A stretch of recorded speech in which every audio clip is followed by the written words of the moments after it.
Hi guys, welcome to my channel, Watch Lookout, where I'm always looking for the next watch in my collection. This is the State of the Collection series, and this watch in front of us here is the Thorn SH027. SHY027, pardon me. It is basically a Black Bay homage. Now, I had been looking for something that was a Black Bay homage, but I wanted something that was a bit retro, and that's what this watch offered. In fact, there were a couple iterations that were available at the time I ordered this, and back when I did get this in May of 2023, so almost 2 years ago, there were a couple of dial options, and there were a couple of handset options. And so I selected the Mercedes hands instead of the snowflake hands, and I selected the dial with the 3, 6, 9 options. And I think the other dial was more of a sort of standard subby or maybe even Black Bay. This is sort of an amalgam of when Tudor was using a lot of standard Rolex parts, and that's what kind of appealed to me most, was something that was retro and in that way a bit unique. This is a solid 316L stainless steel watch. I think it's really well executed, a bit smaller for me than what I normally get, but yeah, I don't complain. It looks pretty good in photographs on my wrist. It doesn't look small at all. It just seems small in the hand, but once it's on the wrist, it definitely holds its own, punches above its weight. And in fact, this watch itself punches above its weight in terms of performance and build quality. It is quite nice. What I really liked about this was that I wanted to have a riveted bracelet in my collection. Something that Rolex did back in the 50s and 60s and all the way through until the late 70s.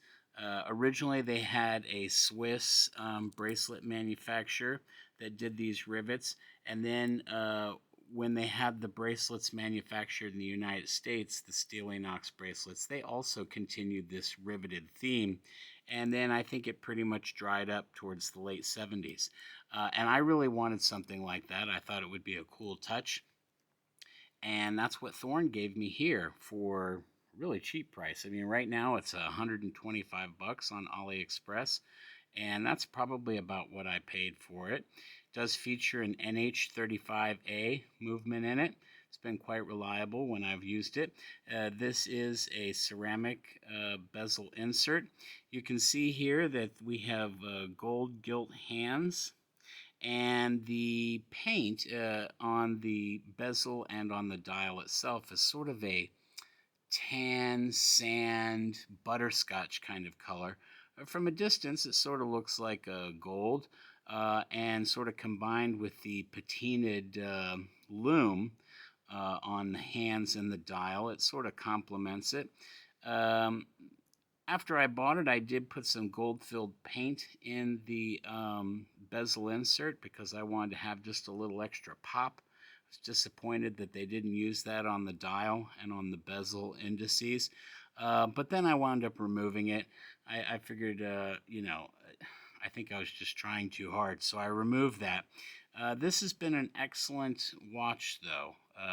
It does come in at 38.8 millimeters in case diameter. They advertise 39, but under the specs, it is closer to 38, I think, by my measurement, rather than the 38.8. So it is a little bit small, and I guess there's some variation in their production. It is a 45.6 millimeter lug to lug measurement, and a 13 millimeter case thickness, and 20 millimeter lug width. This is basically an entire brushed finish.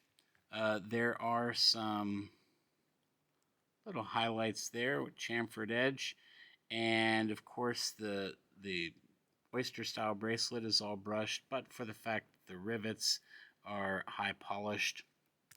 I didn't have any trouble adjusting it when I got it. Some people really complain about that. It is a signed crown with the logo of Thorn. It is a bit hard in this low light to get to focus nicely.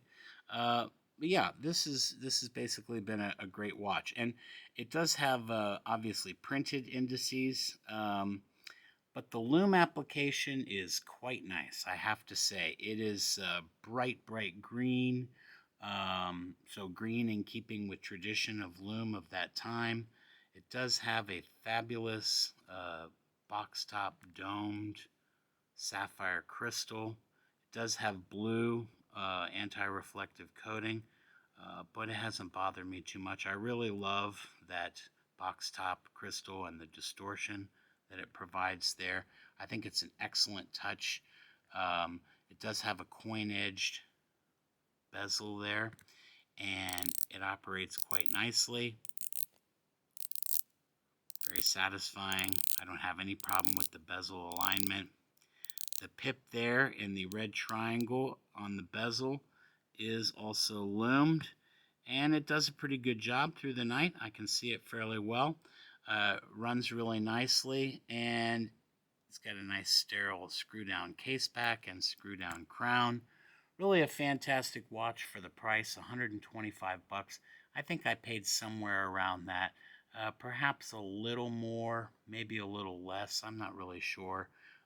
But my overall impression is that this watch is better than I expected. Bracelet feels really nice. The watch itself feels really solid. We do have a milled lower and a pressed upper, and they give us 3 micro adjusts there. This is a watch that I wear somewhat infrequently, so it is basically as new as the day that I unboxed it, and it has held up really well, performed really well, and I love it a lot.